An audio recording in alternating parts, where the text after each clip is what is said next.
Church, I know what it's like to be lost. I know what it's like to be encased in unfamiliar territory. I know what it's like to be utterly, totally, and completely lost. Let me explain an experience that I will never forget briefly unto you all. A few years ago, my lab partner and I were to conduct a field experiment for our class of biology by the way of ecology. We were to complete this grueling task, but there was a problem. We had to complete it on our own because our schedules conflicted at the time when the rest of the class conducted the field experiment along with the instructor. Now, the instructor, I got to give it to him. He was clear and he was upfront with us at the beginning of the semester. He said, if you are unable to attend a field experiment, you will be given the opportunity to make it up if you have a legitimate reason for missing it.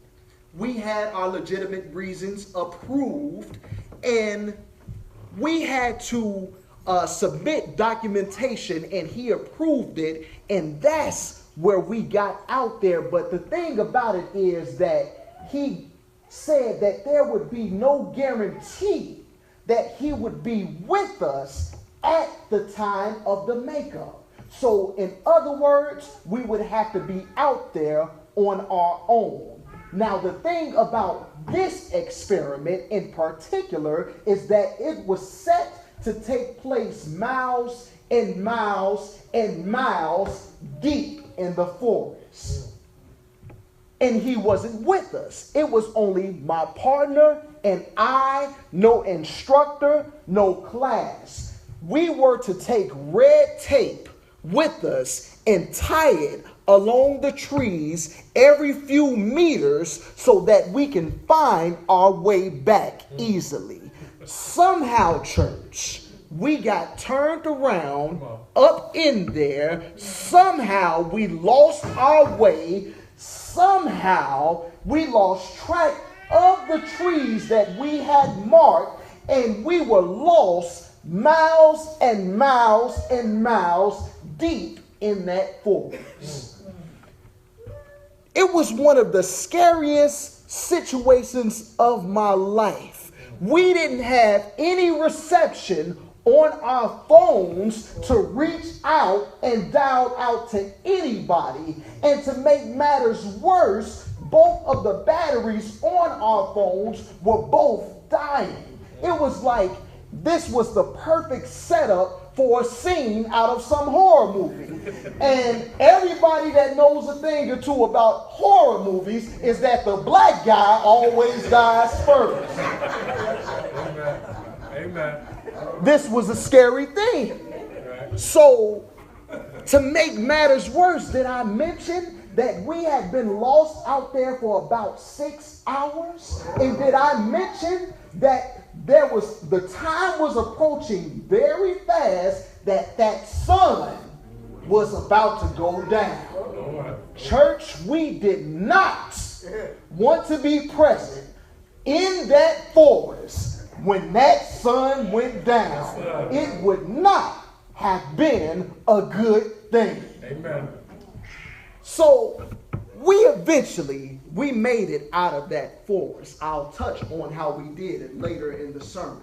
But we made it out of that forest, and it taught me a very valuable lesson.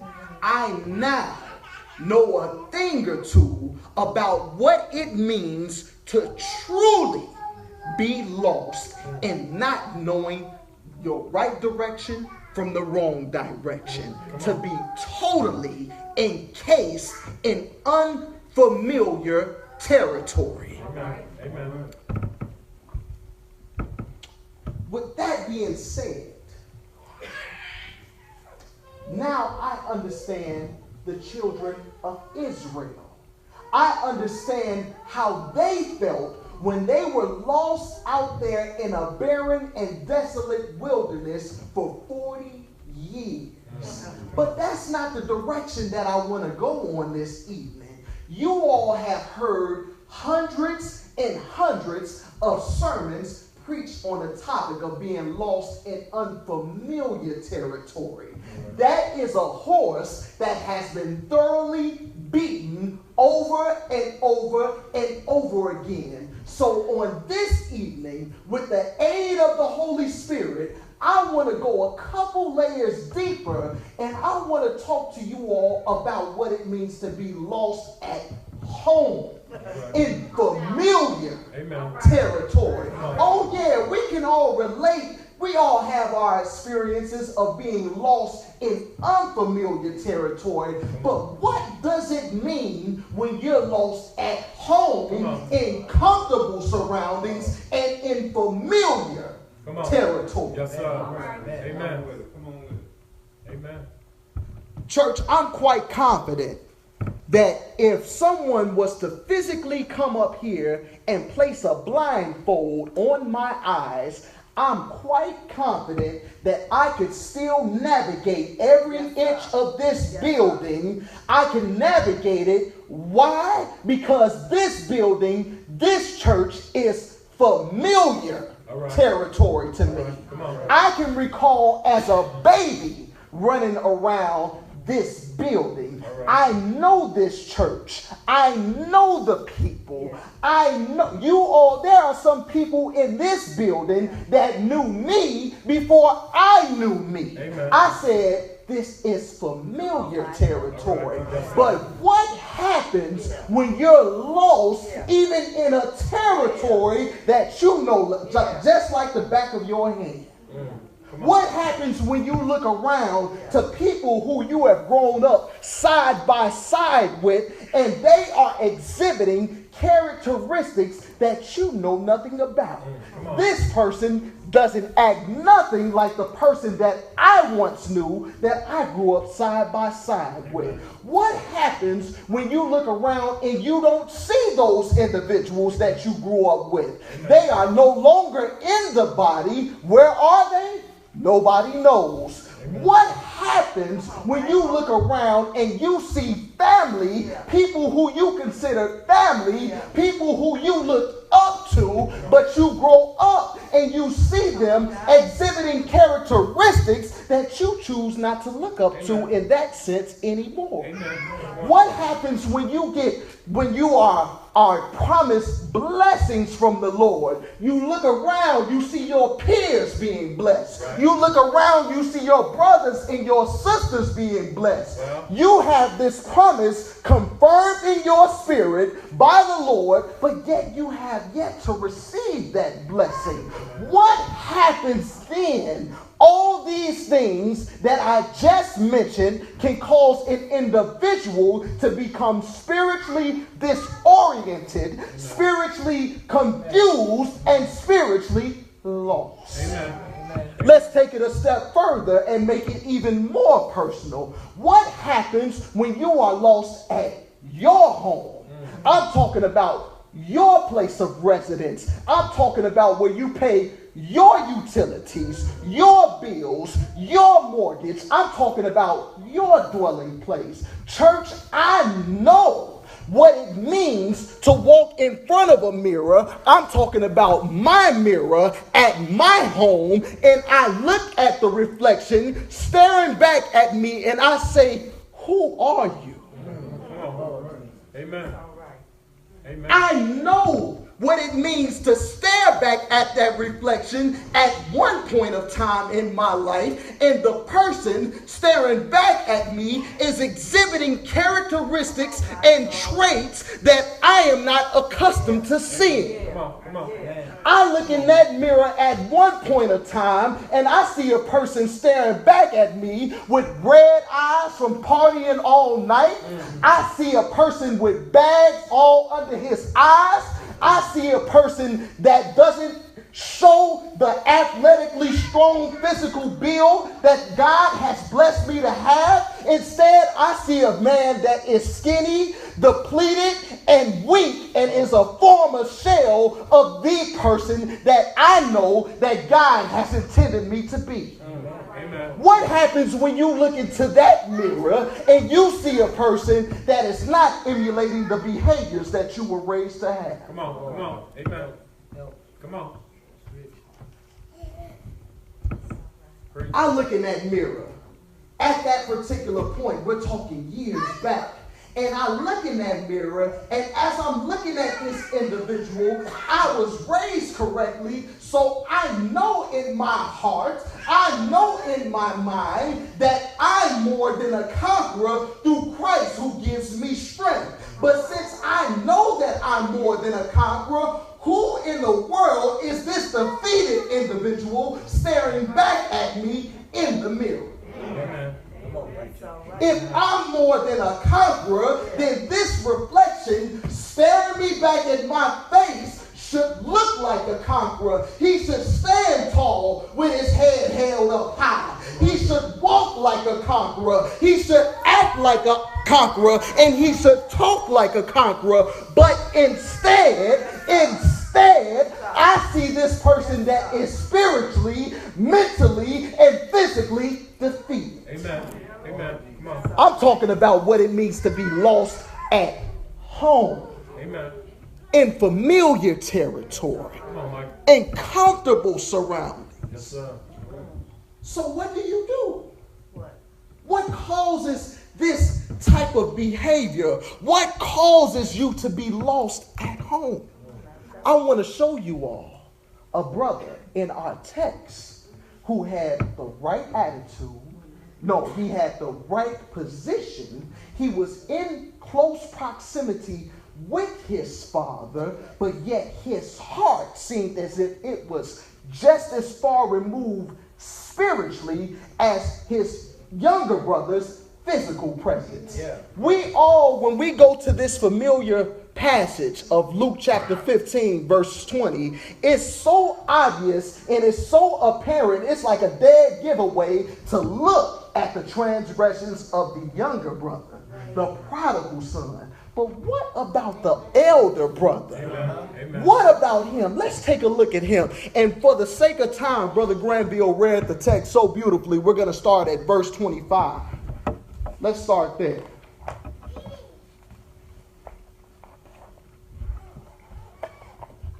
And before I get, let's go back to that mirror.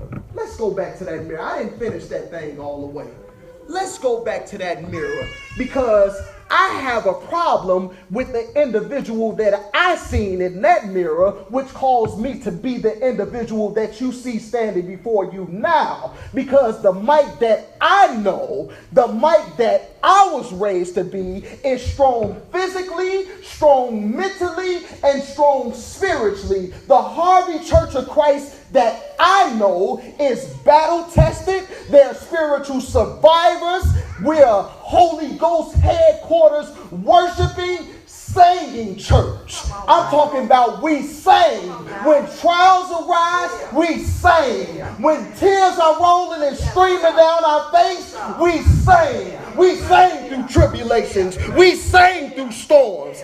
That's the congregation that I know. Because of who we are more than conquerors in Christ Jesus, because up in here at 153rd and Marshfield is some real Christians up in here that love the Lord with all their heart and all their fiber. So that causes me to say, something's wrong and it's time for a change. Sometimes we got to step back and we got to locate ourselves in familiar territory, even in close proximity with the Father. Amen. Because even though our physical presence can be in the church, in close proximity with the Father, our spiritual, our emotional can be eons and eons away. Amen. Amen. And that's this young man. We're going to start at verse 25 in Luke chapter 15. Now, his older son was in the field, And as he came and drew near to the house, he heard music and dancing. So he called one of the servants and asked what these things meant. And he said to him, your brother has come, and because he has received him safe and sound, your father has killed the fatted calf.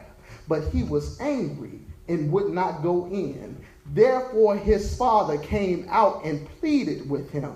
So he answered and said to his father, lo, these many years I have been serving you. I never transgressed your commandment at any time, and yet you never gave me a young goat that I may make merry with my friends. Watch this, y'all. But as soon as this son of yours, not my brother, as soon as this son of yours, who had devoured your livelihood with harlots, you killed the fatted calf for him. Church, it's possible to be in the right position with the wrong attitude. Amen. Amen. Church, it's possible to be physically in the right atmosphere with your heart miles and miles away in the wrong place. Amen. Church, it is possible to be in the body, but not to necessarily be a part of the body. Amen. Oh, I lost somebody there. Let me explain. A cold, the flu, these are viruses that are in your body, but not necessarily a part of your body. A virus cannot sustain its life on its own. A virus doesn't have the necessary makeup, the necessary characteristics and features to sustain its life on its own. Therefore, a virus must attach itself to a host which can sustain its life on its own. Thereafter, the virus attaches itself to that host where it can then sustain itself through the host. It depletes the host, and then it moves on to the next host after that host has been depleted. Amen. I'm sorry to say it, but I'm going to say it. I know people like that.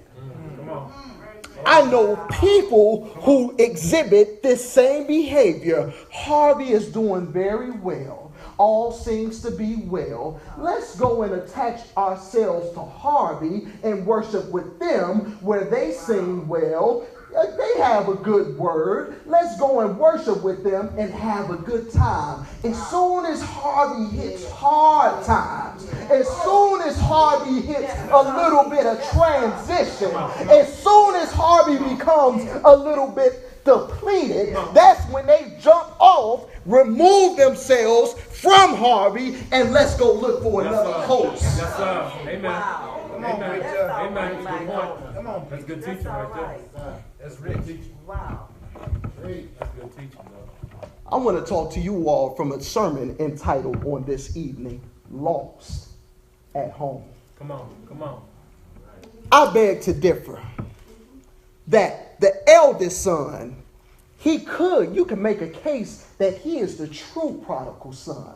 Yeah, I know the youngest son, he ran off and he committed his transgressions and he did his thing. I know that, but you can make a strong case that the one who is right there in close proximity with the Father, how can he be just as lost as the one that is physically far removed? Let me explain what I mean here. Let me talk about what I mean here.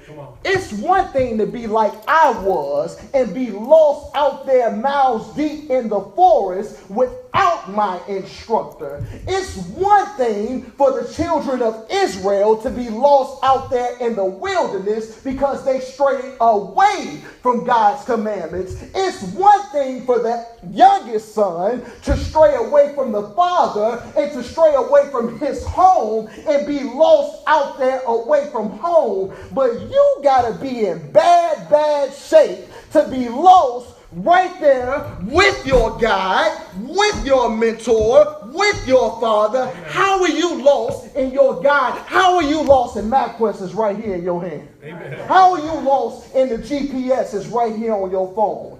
How are you lost when your guide, when your mentor, when your father is standing arm's reach distance from you? Amen. Lord, amen. Good point. Yes, sir.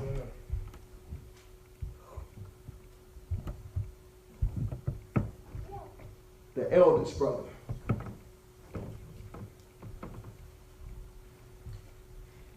I beg to differ that he is the one who had the dilemma. Amen. Who told him that his younger brother was out there with harlots? Maybe that's what his mind was on doing. Because the Bible doesn't touch upon how he gained that information.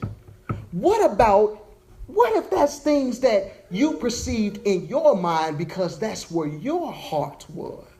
Because evidently your heart wasn't in the right place. When we see one of our brothers and our sisters stray away, we should receive them with open arms and with love.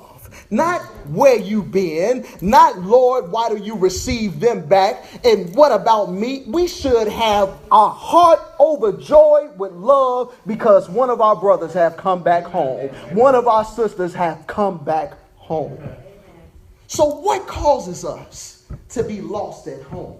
Well, circumstances. Circumstances that befall us on an individual level, whether it be financially, whether it be career-wise, job-wise, health-wise.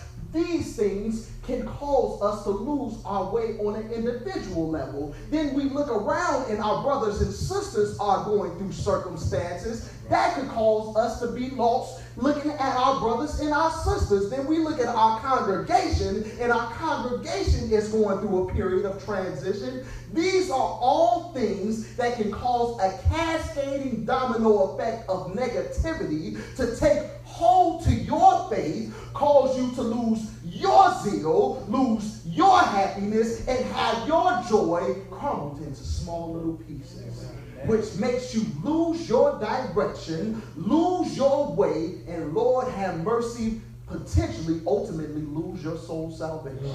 Amen. So what's the solution? What's the solution when transgressions and when adversity comes knocking at our door? That's when you take the word of Christ and you wrap it all around you just like you do a blanket. Amen. When you wrap Christ's word all around you, because it is gonna, as sure as my son's name is Malachi Payne, there's going to be some cold days ahead. Amen. Matter of fact, it might be a little cold, a little nippy right now. That's when you take Christ's word, the warmth of his precious word, and you wrap it all around you to protect you from the frigid atmosphere that exists all around you. Amen. Amen. As I conclude, I want to talk to you about something that I like to call cows and Christians. Come on. Cows and Christians. There's something, man, you all know I like nature and I like to link things together with the Lord's word because we're not spiritual beings. We are of this world, so sometimes we need to see things of this world to help us see spiritual things. Because we're not naturally, we're born into this world as flesh and blood. Amen. So we need to see the things of the world to help us see the things that we can't see of the spirit. All right, come on. Cows and Christians. A cow's digestive system is much more advanced than ours. All right, come on. Their small intestines is 20 times longer than that of a human being. All right, come on. Why? Because their primary choice of food is grass. Due to the composition and makeup of grass, grass is much, much harder to break down and to digest than what we have in our diets. So that cow's digestive system has to be more advanced than ours.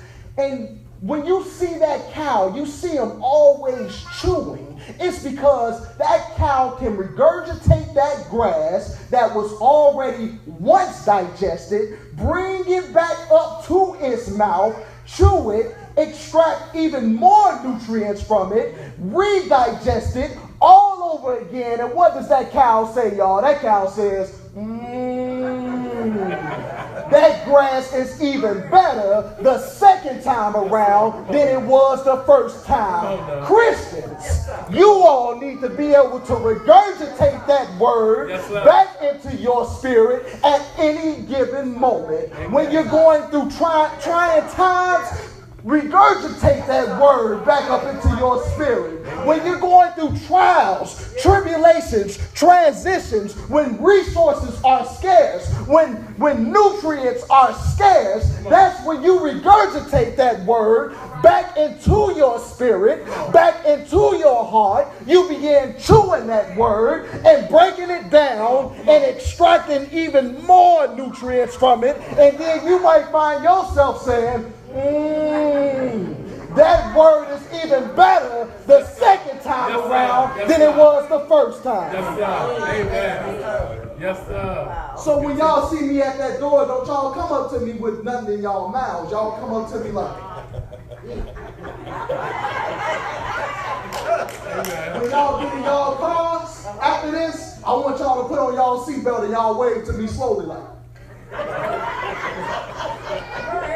When y'all going through trials and tribulations, when that co-worker, when that boss, when that person that on your staff is getting on your last nerves, don't curse them out. Just get the bring that word back up into your spirit. And you might begin to say, that word is right on time. It is even better the second time than it was the first time. Yes, sir. Regurgitate that word back up into your spirit. Yes, sir. That's good teaching right there, Doc. When you are lost in familiar territory, the word is the key, my dear friend. Amen. The word is the key, even when you're lost in unfamiliar territory, away from the Lord, or in familiar territory, in close proximity with the Lord. Let the word be a light unto your feet and a lamp unto your pathway. You got to study the word without ceasing. You got to pray without ceasing. Study to show yourself approved. This got to be a continuous thing. The word is the key, church. The word is the solution. Amen. Amen. As I offer this invitation to you all, because I'm done, as I offer this invitation, I want you all to know something. My lab partner and I, we made it up out of that forest. Right. We made it up out of that forest because we did two things. We stopped and we observed things that kept reappearing, things that kept resurfacing, and that let us know a light went off in our head like, hey, we must be going in circles. After we stopped and realized that we are going in circles, that's when we turned and we looked up to the S-U-N, to the sun. When we looked up to the sun, the S-U-N, that's when that sun shined down upon us, and it showed us the trajectory of our shadows and the direction of our shadows. We should be headed in the opposite direction, and that would get us out safely. Come on. Christians, when you all are going through your things, when you're lost even in familiar territory or in unfamiliar territory, that's when you stop and you observe and you say, you know what? This pattern of things is coming right back up. Things are beginning to resurface and show themselves in my life. That's when I got to stop and say, hey, I'm going in circles. Come on. And when I see that I'm going in circles, that's when I turn and I face the sun, the S-O-N. When I face the S-O-N, that's when his light shines down upon me, and it shows me my past shadows, my past transgressions, my past things. And what you want to do is head in the opposite direction towards his goodness. And you will make it out of your predicament before the light goes out of your life. Yes, sir. Amen. Yes, sir. That was good teaching, Doc. If you all have something on your hearts, if you all have found yourself lost at Harvey, even in familiar territory, I grew up here from the nursery to Bible hour to here.